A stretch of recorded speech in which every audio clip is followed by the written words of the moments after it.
Boa noite, senhora, boa noite, senhor. Começando mais uma semana.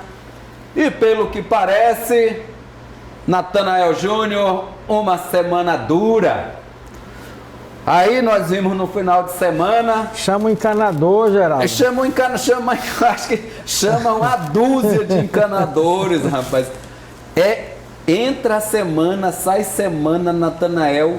E é só notícia ruim pro Brasil, é só a gente levar pedrada, é só descobrir bandalheira, é só descobrir ilegalidade, traição, injustiça. O que estão fazendo com o nosso país, Natanael? Nesse caso aí dos vazamentos, acho que foi até uma notícia importante, né? Pois Vai desmascarar a real mesmo que está acontecendo aí, né? Que todo mundo aí... acabou sendo ludibriado aí por essa turma aí de Curitiba aí, né? Cheios de moral, né? Cheios de discursos, família, retidão. E na verdade ali, né, Geraldo? Tudo ali feito ali, né, cara? Sabe, em benefício próprio. Então, aí eu achei engraçado. Tu leste lá, né? Como é o nome do site? Intercept, né? Intercept. É estrangeiro, é? Não. Brasileiro mesmo, né? Um nome americanizado. Aí os caras vão lá e dizem que não, que pela Constituição de 88, pela lei brasileira, o juiz e o promotor não podem conversar, mas que eles conversam o tempo inteiro. Aí eles próprios, na justificativa deles, o ministro Sérgio Moro, ex-juiz da Lava Jato, e o procurador da República, Deltan Dallagnol, não sei aonde que o pai dele arranjou esse nome para ele, vem e eles nunca se defenderam dizendo que não fizeram nada errado. Eles disseram que foi ilegal, que foram grampeados, mas se defender não se defenderam. Tu viste alguma defesa? Logo eles, né, Geraldo, reclamar de vazamento, que foram grampeados, né? Andaram vazando um monte de conversa aí. Vazaram até inclusive da ex-primeira-dama, né? Da Marisa, com finada, dona Marisa, que já até faleceu. No desabafo com o filho, né? Chega lá e divulga o Jornal Nacional, todo mundo ali. E agora estão reclamando de vazamento, Geraldo. Olha, o que me dá mais raiva, sabe, é essa hipocrisia, Geraldo, sabe? Porque assim, se acusa tanto, joga tanta pedra, né? E acaba agindo da mesma forma. Então, assim, acho que a sociedade está cansada disso, né? Chega dessa hipocrisia, a pessoa vai falar, abrir a boca para falar, porque é contra isso, contra crime, contra corrupção, e está todo mundo lá, Geraldo, né? Quer ver um exemplo simples? O senhor, a senhora, que moram bem na cidade operária, na Liberdade, no Apeadouro, no bairro de Fátima, o senhor vai entender isso que eu vou falar bem aqui agora, Natanael. Você vai entender também. Este final de semana, um policial militar com a namorada dele entraram ali numa agência do Banco do Brasil para pegar um dinheirinho e foram assaltados por duas pessoas. O policial, no momento que ele achou que era possível, reagiu, porque acho que é da natureza, da formação deles reagirem, atirou num assaltante que depois foi pego. E o que aconteceu, Natanael? Este assaltante tinha sido preso por assalto em 2018. Agora eu te pergunto, o que um assaltante que já foi preso está fazendo na rua? Eu estou falando de um ladrãozinho barato que atira em pai de família, que atira em policial e que atira em qualquer um. É capaz de atirar numa senhora de 80 anos.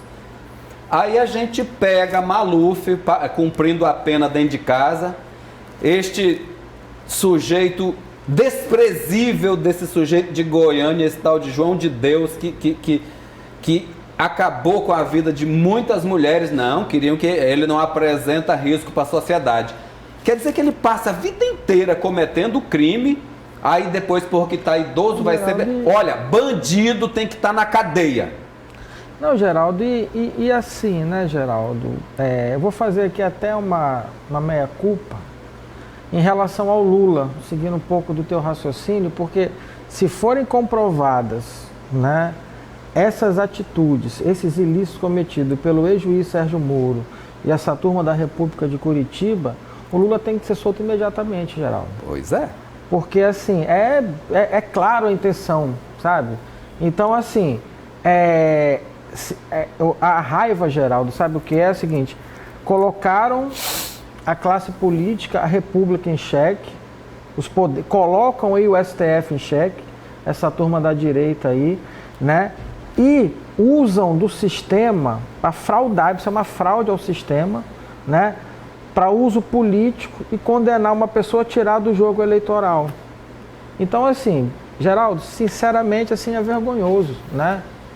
Enquanto isso, todos os outros envolvidos, Natanael, foram candidatos e se elegeram. Pessoas, olha, não estão condenados. Lula, pelo menos, está condenado, mas até se prova. O próprio Alexandre Frota, aí, da direita, outro baluarte recente aí da família, né? Do beijo técnico, né? Chegou lá, foi pego também na denúncia do Laranjal, com o motorista, né? Do PSL. Aí, assim, criticaram tanto, atacaram tanto e fazem a mesma coisa, Geraldo. Renan Calheiros se elegeu, ele ainda não foi julgado. Vão julgar quando? Aquele Romero Jucá nunca foi julgado. Quando que vão julgar o Temer? Tá no entra e sai da cadeia, mas tá fora. Cadê toda aquela turma que sangrou a Petrobras? Roubaram milhões, Natanael, milhões. Estão lá soltos. E Geraldo, né, cara, e assim, o que é pior, né, assim, enganaram a população. Né? Enganaram a população. Né? Então ele cita a Globo, cita o Estadão, né? No mínimo aí a Globo foi usada, no mínimo, né? No mínimo. A Globo também tem que se posicionar em relação a isso, porque veio nessa barca todinha, né? Como é que chegaram esses vazamentos? Então assim, tá a prova que vazaram, né? Intencionalmente. Agora na última aí na eleição, aquela coisa do Palocci para prejudicar a eleição, porque o Haddad estava crescendo nas pesquisas. Ou seja, interferiram diretamente no processo eleitoral do país. Quer dizer, um golpe branco, né? Um golpe branco, um golpe na cara da sociedade, né? Arquitetado ali por uma turma ali, né? Com interesses escusos, querem impor o seu dito de pensar, sua forma de pensamento, né? E enganaram o país. Mas, Natanael, são pessoas da justiça. E agora? Se a justiça está sendo acusada de fazer isso, quem que vai salvar o país? Eu não acredito em salvador da pátria. Tu acreditas? Então tem um meme interessante rolando, né? Do Moro com o Chapolin Colorado. E agora quem poderá nos defender, né, Geraldo? E quem é que teve a astúcia de fazer isso? Tá lá. E todo mundo acreditou naquele teatrinho lá do Moro indo na casa do Bolsonaro, logo depois da eleição, novembro, ali, para aceitar o convite de ser ministro da Justiça, Geraldo. Né? É assim, e agora está mostrando, quer dizer, né, fizeram a população de bobo. Eu acho tudo isso muito triste. O que me preocupa é que os penalizados de tudo isso são os trabalhadores, Natanael. Claro. Os que se reelegeram ou que se elegeram, Geraldo, todos esses 50 e tantos do PSL, estão bem. E Geraldo, e assim, e baseado nisso, Geraldo, não dá para esquecer da morte da dona Marisa. Sabe? Morreu de desgosto. Porque tudo aquilo ali que foi em cima, exporam a vida dela, quer dizer, e tá aí, a troco de quê? Né? Qual a retidão que tem o ministro Sérgio Moro, sabe, dentro dessa armação podre todinha aí?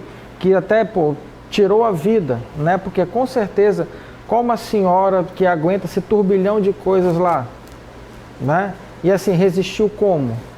Então, assim, é desumano, né? Acho que, como tem se falado aí, né? A gente vai conversar com o Bira daqui a pouco, eu acho que o Congresso tem que tomar uma atitude, sabe? Acho que tem que ser feito alguma coisa, porque, assim, é demais com a população brasileira, Geraldo. Pois é, e saiu, eu vou até perguntar o que o deputado acha. Já está a previsão de crescimento do Brasil, já diminuiu de novo. Já estão dizendo que vai crescer só 1%, sem esquecer que até o mês passado, até o mês de maio, nós tivemos retrocesso. Ou seja, o Brasil está diminuindo. No final do governo Lula, Natanael, não sei se você se lembra, a gente ultrapassou a Inglaterra em PIB. A gente chegou a ser a 6ª maior economia do mundo. Parece que estamos agora em 11º ou 12º. Pois é. Como? Né, Geraldo, é briga pelo poder, né? A gente está acostumado, a população está acostumada a ver filmes e séries. Esses filmes e séries são baseados em histórias reais, como estão acontecendo agora, assim, um interesse, né, de um grupinho ali de chegar ao poder, sabe, que é contra uma corrente ideológica, contra um partido, arma um circo desse tamanho para chegar ao poder. Eu sou a favor do trabalho, do crescimento, da saúde, da educação e da arte, porque quando a gente cumpre essa base da sociedade, a gente evolui, a gente passa a ser um espírito mais evoluído e pode pensar em ser menos egoísta. Com certeza, Geraldo. É isso aí. Deputado Bira já chegou, está se arrumando ali um pouquinho. Vamos buscar ele lá, né, Nathanael? Daqui a pouco a gente volta. Isso aí. Já, deputado Bira do Pindaré aqui para conversar um pouquinho com a gente. Até já. Estamos de volta aqui nos Analistas e, como eu disse, acabou de chegar aqui o deputado Bira do Pindaré, alegre por conta da audiência. Isso. Seja muito bem-vindo mais uma vez, deputado. Obrigado, Geraldo. Obrigado a vocês. É um prazer estar aqui nesse programa sugestivo Os Analistas. E Bira que está indo para Brasília, né? Já. E já vai encontrar o clima daquele jeito com essa República de Curitiba caindo. Como é que você avalia isso aí agora, o Congresso ali, Bira? Você falou, a manchete está boa, está pegando fogo. E o que foi revelado agora, nessas informações que circulam na mídia nacional, por conta de vazamentos, né, de conversas em aplicativos de celular, demonstra que a situação do ex-ministro, do ex-juiz, agora ministro, Sérgio Moro, e do procurador da República, Dallagnol, né, a situação deles é insustentável. Eu acho que o governo vai ter que rapidamente encontrar uma solução, e eu não vejo outra que não seja o afastamento, né, do ex-juiz do Ministério, porque ele perdeu as credenciais, as condições de continuar como ministro da Justiça. Ao meu ver, essa condição ele perde completamente em razão dos fatos revelados, porque, veja, ali houve uma combinação, né, entre o Judiciário e o Ministério Público. Isso fere de morte os direitos mais elementares do ponto de vista do exercício da cidadania. E além disso, né, Bira, é a constatação que houve uma interferência direta no processo eleitoral. Mas claro. Isso não tem repercussão para, de repente, pedir umas novas eleições? Olha, eu acho que tem duas repercussões fortes aí que podem ser analisadas. Uma é o afastamento do juiz, do ex-juiz, do Ministério, né? Tem outra que é o desligamento do Dallagnol das operações da Lava Jato, né? Que ele perdeu as condições para se manter ali, né? E a terceira é a anulação do processo eleitoral, né? Porque fica comprovado que houve abuso de poder político, né? Houve um abuso de poder. Veja, o Judiciário e o Ministério Público combinando o que eles iam fazer, né, para obter o resultado eleitoral que eles desejavam. Isso é absolutamente inconstitucional. É ilegal, é abuso de poder. Essas esferas institucionais, elas não podem interferir no processo eleitoral. Se eles queriam disputar eleitoralmente, eles tinham que vir para o mundo da política, se filiar a um partido, disputar a eleição. Aí sim, nós somos livres para fazer o debate, para concorrer à eleição. Mas essas instituições não foram constituídas para disputar o poder eleitoral. Tanto é que o ingresso nelas é por concurso público. Eles não foram eleitos para ser juiz e nem ser representante do Ministério Público. Eles fazem concurso público. É mérito deles, né? Eles têm uma carreira para isso. Tem as garantias, né? As vedações. Eles têm vedação, eles são vedados em participar do processo eleitoral. Só isso aí já dá, inclusive, desligamento da instituição. Bira, lá, eles não podem fazer política. O próprio site que divulgou o The Intercept, ele disse que depois eles consultaram alguns juristas que disseram que realmente, pelo que é previsto na Constituição, isso não pode acontecer, mas que acontece à torta e à direito no Brasil. Pois é, pode até acontecer, mas no momento que você toma conhecimento que isso é revelado, é preciso que haja uma providência. Porque práticas infracionais, elas também acontecem em tudo que é canto. Mas no momento em que ela vem a público e fica comprovado que aquilo aconteceu, as instituições têm que tomar providência. E outra coisa, o ex-presidente, não sei se tu vês, Natanael, o ex-presidente Fernando Henrique Cardoso disse que se estava fazendo tempestade num copo d'água, essa história. O que você acha? Ele falou isso? Falou. Eu acho que não é uma tempestade, eu acho que é uma coisa muito complexa, muito séria. Você tem que lembrar, vou lembrar aqui um caso só, do ex-governador Jackson Lago. Vocês lembram qual foi o motivo de cassação do ex-governador?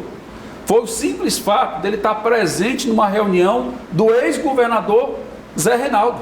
Ele não disse uma palavra naquela reunião, ele não ofereceu nada para ninguém, mas o fato dele estar presente e do ex-governador ter anunciado algumas iniciativas que eram importantes para o município lá de Codó, né, eles usaram aquilo como prova para dizer que houve abuso de poder e que o Jackson Lago tinha que ser cassado. Foi assim que a justiça se comportou em relação ao Jackson Lago. É café pequeno diante disso aí. O engraçado, né, Geraldo? A gente vê assim, uma frase que resume muito, é que agora os membros da República de Curitiba reclamando do vazamento das conversas. Então, né? logo eles que né, vazaram até a conversa da presidente da República. Né? Aí então Dilma Rousseff e do ex-presidente Lula, até da finada, né? Marisa, né? Também teve Marisa. Conversas vazadas. Quer dizer, eles estão sem moral para reclamar disso, porque essa prática eles usaram no processo. E fica latente o golpe da direita, né? Um golpe ali baseado nas instituições, aquela coisa do super-herói Moro caiu por terra, né? É verdade. O inflável estourou. Aquele inflávelzão do super-homem esvaziou de uma hora para outra. Estão falando em CPI também, deputado. O senhor acha que é inevitável? Olha, eu estou indo a Brasília agora e vou perceber melhor o clima, mas eu acho que a conversa vai mais ou menos nessa direção. E no grupo do WhatsApp dos deputados, o que estão falando? A conversa já vai nesse rumo aí. Né? A conversa já vai nessa direção de que é preciso uma providência imediata. Né? E no mínimo eu acho que a pressão política no Congresso Nacional, até pela agenda que existe no Congresso Nacional, que é uma agenda muito complexa, polêmica, difícil, no caso a reforma da Previdência, o governo tem que tomar providência imediata. Né? E eu tenho a impressão de que o Bolsonaro, ele está gostando disso. Vai se livrar do Moro, Ele né? vai se livrar do Moro, que o Moro é uma sombra para ele, né? Ele não gostou, por exemplo, de ter ido teve aquela manifestação que ele chamou, e aí quando chegou lá em Brasília, qual era o boneco que estava inflado em frente ao palácio? Era Moro. Era Moro, de super-homem. Só faltou ter o pato da Fiesp. É óbvio que o Bolsonaro não gostou daquilo, né? Ele ficou enciumado, então acaba sendo uma sombra para ele ali, ou seja, ele deve estar achando excelente, né, que isso tenha acontecido. Mas também o Moro deve saber muito dessas articulações aí, todinhas aí, né? Põe em xeque até a própria República constituída. Né? Sem dúvida, é um jogo muito delicado, porque muita coisa aconteceu no Brasil, muita coisa só se viu aquilo superficialmente, o que aparece na mídia, na televisão, e as pessoas ainda não têm a profundidade desses assuntos. E isso vai vir à tona de uma forma ou de outra, como agora. Né? Quem é que esperava que em tão pouco tempo essas informações viessem a público com a força que veio? Porque isso, sem dúvida nenhuma, tem um impacto gigantesco na República. E no Congresso Nacional isso vai ser muito difícil de degustar. Dentro dos seus colegas do Centrão ali, que são normalmente ali os fiéis da balança nas votações ali no Congresso. Olha, o Centrão não gosta... O que o Centrão está falando, Bia? Eu acho que o Centrão já deu até uma resposta, né? Você viu a votação do COAF e viu como o Centrão se comportou. Então, por ali você já tem uma noção de qual é a tendência do Centrão em relação a esse debate. De maneira que a gente vai ter uma informação melhor ao se deparar lá nos debates dentro do Congresso, porque nós estamos indo para lá na data de hoje, mas pelo menos a princípio o nosso sentimento é de que o ambiente ficou insustentável para o ministro Moro como ministro da Justiça, né? Eu acho que o governo vai ter que encontrar um substituto para ele. Agora, deputado, associado a isso, esse grupo de economistas, Natanael, que está sempre fazendo as projeções, parece um grupo de fantasma, né? Já previram crescimento, já diminuíram a previsão de crescimento para o Brasil, já está em 1% apenas. Aí a gente associa com esse caso, esses vazamentos, essa situação nada republicana, e o Brasil vai se afundando cada vez mais. Cada vez mais. Infelizmente, nós estamos numa agenda de retrocessos que já dura aí pelo menos uns 3 anos, né? E nada nesse país consegue engrenar por conta de uma agenda política. Nosso problema hoje eu não considero econômico. Nosso problema é político. É a política que está travando a economia. Então, se a gente não começar a colocar os pingos nos is, colocar a cabeça no lugar, tomar juízo e as atitudes corretas para que o Brasil possa retomar sua normalidade, nós não vamos conseguir sair desse buraco que a gente se meteu, infelizmente. E como é que nós vamos fazer isso, deputado? Eu acho que tem que ser o Congresso. Tem que estar lá, né? A cabeça lá do sujeito e perceber, rapaz, isso aqui nada está dando certo. Então é preciso haver um sentimento coletivo de que nós precisamos seguir um outro caminho, quebrar um pouco essa polarização, começar a pensar nas ações concretas. Olha, por exemplo, eu não entendo por que o governo paralisa tudo em razão da reforma da Previdência. Está tudo parado. Pois é. Você não vê que o governo não toma uma iniciativa para gerar emprego, para movimentar a economia? É só essa reforma da Previdência como se ela fosse resolver tudo e não vai resolver tudo. No que tange a como a trabalhista também não resolveu. No que tange a reforma da Previdência, Bira, assim, a gente vê a sanha do ministro Paulo Guedes em aprovar, né, em garantir o texto lá que tem a privatização dos fundos, né, isso é muito temerário, já foi vários exemplos que não deram certo, e essa disputa, ameaças que o Brasil vai quebrar, e a gente acompanha agora, né, o vazamento disso tudo, as reais intenções do ministro Sérgio Moro, né, em relação ao país, quer dizer, a implementação de uma nova ordem de direita passando por cima de todos, né? Esse vazamento ali não compromete a reforma da Previdência? Eu acredito que sim. Eu acho que atrapalha demais e eles, no mínimo, vão ter que adiar a agenda dos debates, porque ninguém vai conseguir falar de outra coisa. Isso aconteceu ano passado, quando o Temer tentava fazer a reforma da Previdência no ano passado, quando estourou a denúncia contra o ex-presidente Temer. Parou tudo e a reforma foi para o telhado, né? Nós estamos correndo o mesmo risco agora, né? Diante dessa crise, né? Mais essa crise que explode aí em razão dessas revelações, certamente isso aí vai impactar muito forte em relação ao debate da reforma da Previdência, porque aí todo mundo acaba parando de debater o assunto e vai ter que resolver isso, né? Porque esse passa a ser o assunto mais grave e mais urgente. A gente continua esse mesmo tema já, no próximo bloco. Voltamos aqui com o deputado Bira do Pindaré, que está indo para Brasília daqui a pouco, para ver o caldeirão que está acontecendo lá. Deputado, por que se concentra tudo nesse negócio dessa previdência?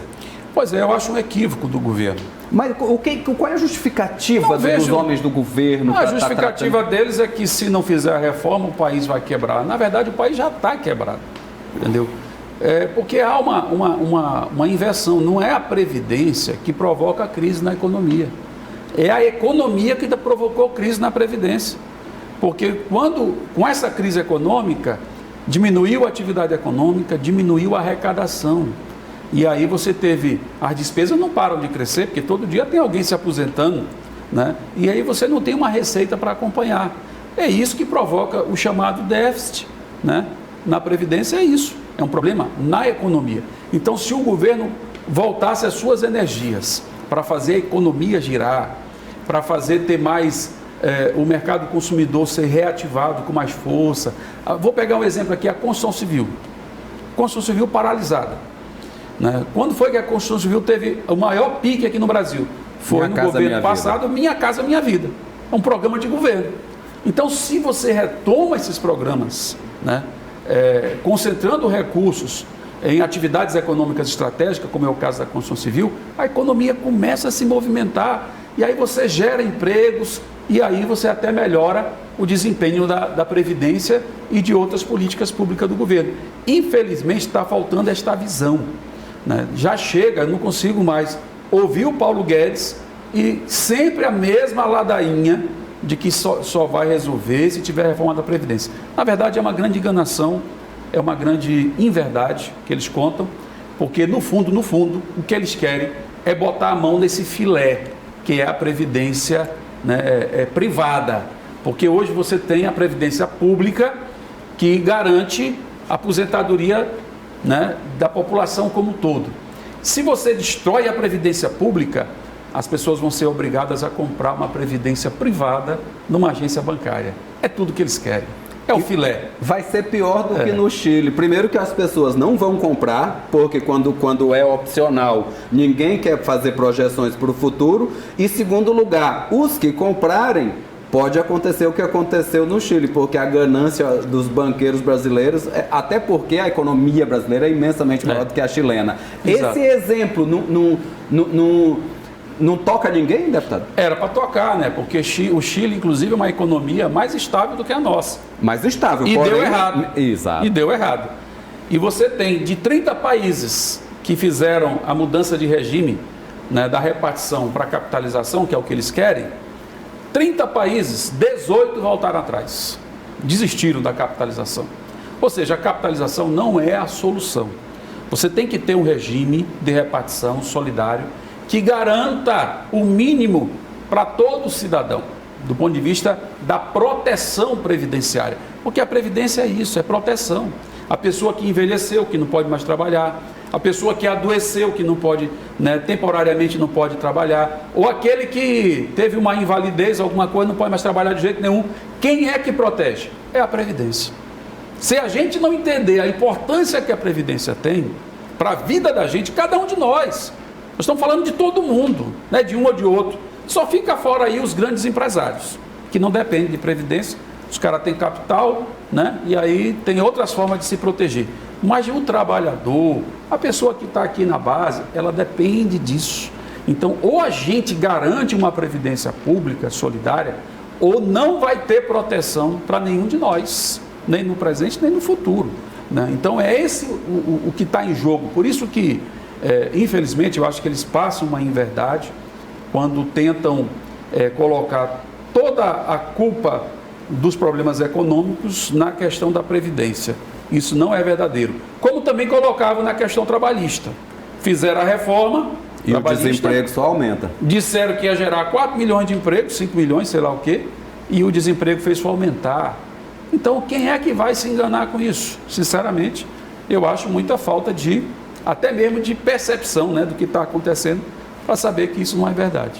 Bom, está chegando a hora do deputado vazar. Vamos brincar de bloqueio e compartilha Vazar, primeiro. Quem vazou foram as revelações aí na Lava Jato. Por falar em vazamento, vamos lá. Bloqueio ou compartilha?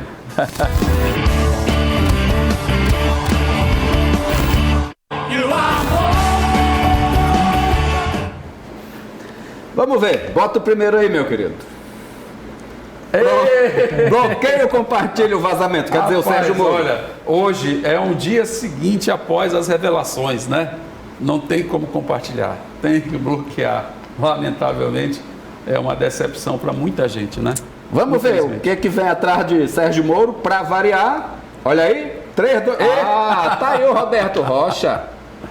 Olha, não temos problemas pessoais de maneira alguma, mas ele tem uma dívida muito grande, né, comigo, e me impediu de ser candidato a prefeito na eleição passada. Então eu tenho que, por obrigação, bloqueá-lo. A gente tem sempre que botar o Roberto Rocha para que as coisas sempre, né, sejam lembradas, né, Natanael? E depois do Robertinho, quem é que vem? Ô, Cababom, Deltan Dallagnol, o promotor vazamento também. Tá na mesma linha, né? Quer dizer, o sujeito que se vendia um paladino da moral, né, e dos bons costumes, de repente a gente percebe que é mais uma decepção para o povo brasileiro. Tem que bloquear, não tem outra forma. É a resposta que a gente tem que dar para pessoas que não mantêm firmeza nos seus posicionamentos. Não há coerência no que ele diz e no que ele faz. Deputado, o senhor é pré-candidato a prefeito? Ainda não, mas certamente haverá um momento para a gente tratar as coisas dessa forma. Mas o partido terá candidato, né?